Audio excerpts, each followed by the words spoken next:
All right, we should have our unit circle ready as we're going to solve number 1 here.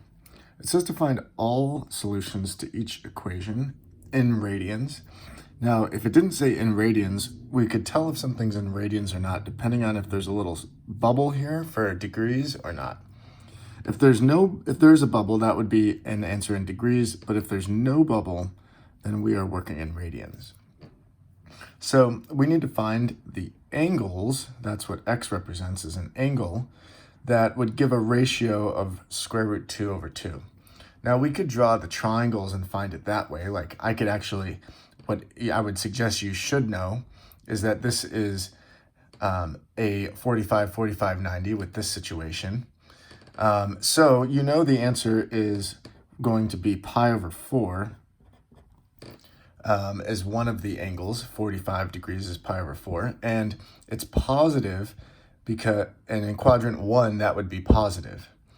Now you could also think about it this way. I'm doing this almost without the unit circle. It's kind of nice. So I know all students take calculus. Sine is going to be positive here and here.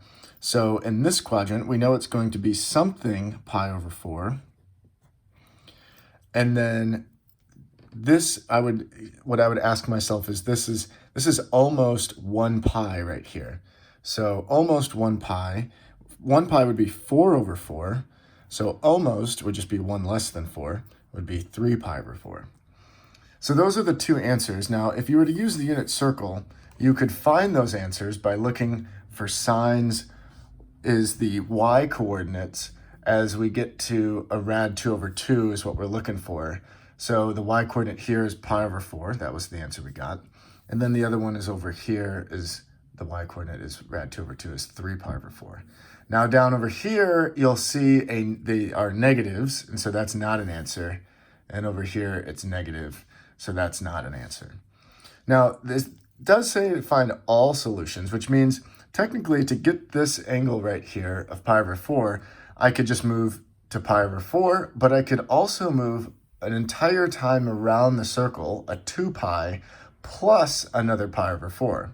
I could technically spin around another 2 pi and another 2 pi and another 2 pi, and I'll still get this same answer every single time. So that means what you can do is say the answer here is pi over 4, but you can add 2 pi to that, and you would still end up going around to the same exact location. And you could do it a second time, or third time, fourth time, as many times as you want. So I'm going to put a little n, or sometimes a k is used. And that would represent just n is an integer.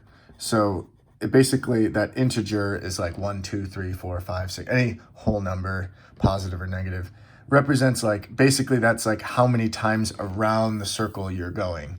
So if I put like 4 in there, it would basically be saying, I'm going to go to pi over 4, and then if I put 4 in for that n, it would just be 8 pi, in other words, 4 times around, and then I would end up in the same spot.